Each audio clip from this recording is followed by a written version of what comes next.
చూడండి, మటన్ కర్రీకి ముందుగా ఆయిల్ వేడైన తర్వాత చెక్క, లవంగాలు, యాలకులు వేసుకున్నాను. అవి వేగిన తర్వాత కరివేపాకు కూడా వేగిన తర్వాత సన్నగా తరిగిన ఉల్లిపాయ ముక్కలు వేసుకున్నాం. కొద్దిగా ఎక్కువే వేసుకుందామండోయ్, ఎందుకంటే ఉల్లిపాయ ముక్కలు వేస్తే భలే రుచిగా ఉంటుంది సుమి మటన్ కర్రీ. 4 పచ్చిమిర్చి కూడా వేసుకున్నాను, ఎందుకంటే కొంచెం కారం పచ్చిమిర్చితో కలిస్తే చాలా బాగుండిద్ది. ఇది వేగిన తర్వాత కొద్దిగా అల్లం వెల్లుల్లి ముద్ద వేసుకొని ఇది కూడా కొద్దిగా వేగనివ్వండి. కాస్త మగ్గితే ఇంకా బాగుంటుంది, అంటే పచ్చివాసన పోయేంత వరకు అనమాట. ఇలా బాగా వేగిన తర్వాత కొద్దిగా పసుపు వేసుకున్నాం. తర్వాత టమాటా ముక్కలు, ఇవి బాగా సన్నగా ఏం కట్ చేయాల్సిన అవసరం లేదు, నార్మల్గా కట్ చేసేసుకుంటే సరిపోతుంది. మగ్గనిస్తే చాలు. ఇలా మగ్గిన తర్వాత కొద్దిగా కొబ్బరి పొడి, మనం ఎండు కొబ్బరి పొడి అయినా వేసుకోవచ్చు, లేదంటే పచ్చి కొబ్బరి ఉంటే పచ్చి కొబ్బరి గ్రైండ్ చేసుకొని అయినా వేసుకోవచ్చు. ఆ తర్వాత కొద్దిగా ధనియాల పొడి వేసి బాగా కలిపెట్టుకున్నాను. ఇప్పుడు కొద్దిగా మిరియాల పొడి, ఎందుకంటే కాస్త అన్ని రకాల కారాలు కలిస్తేనే కదా టేస్ట్ వచ్చేది. కొద్దిగా కారం వేసుకొని బాగా మగ్గనివ్వాలి. ఇది బాగా మగ్గిన తర్వాత చక్కగా మనం తీసుకున్న బోన్లెస్ తీసుకున్నాను. నేను మటను బోన్లెస్ తీసుకున్నాను, బాగా కడిగి పెట్టుకున్నాను. ఈ కడిగి పెట్టుకున్న బోన్లెస్ మటన్ని తీసుకొని ఇలా వేసుకొని చక్కగా ఒకసారి కలిపెట్టేద్దాం. మటన్ చాలా తర్వాత తింటున్నానండి. ఈ మధ్యలో కార్తీక మాసం వల్ల అస్సలు తినలేకపోయాను. సో ఇప్పుడు మళ్ళీ స్టార్ట్.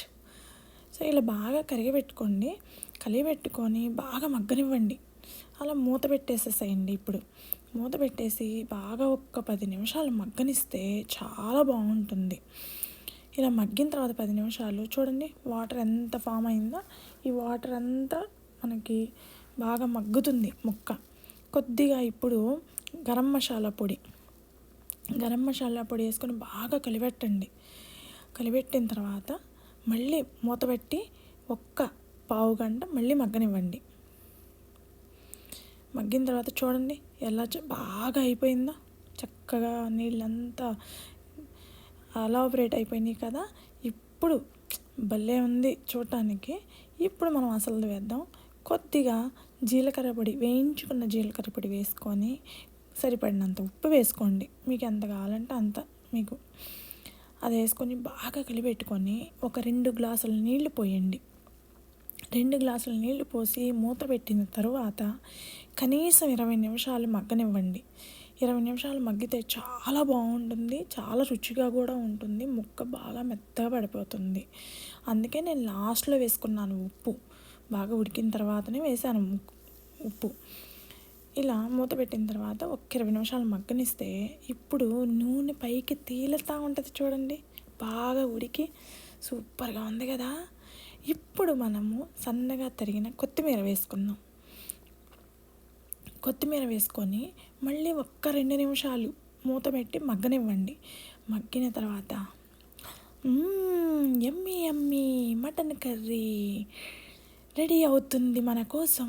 అబ్బా, తింటే అదిరిపోతుంది, మస్తు ఉంటుందిలే.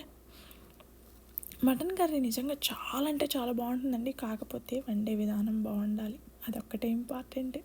ఎట్లా పడితే అట్లా వండితే అట్లాగే ఉంటుంది. చూడండి ఎంత బాగున్నాయో ఉడికిపోయి, భలే ఉంది కదా చూడటానికి, యమ్మీగా. సూపర్ రెడీ అయిపోయిందండి మన మటన్ కర్రీ.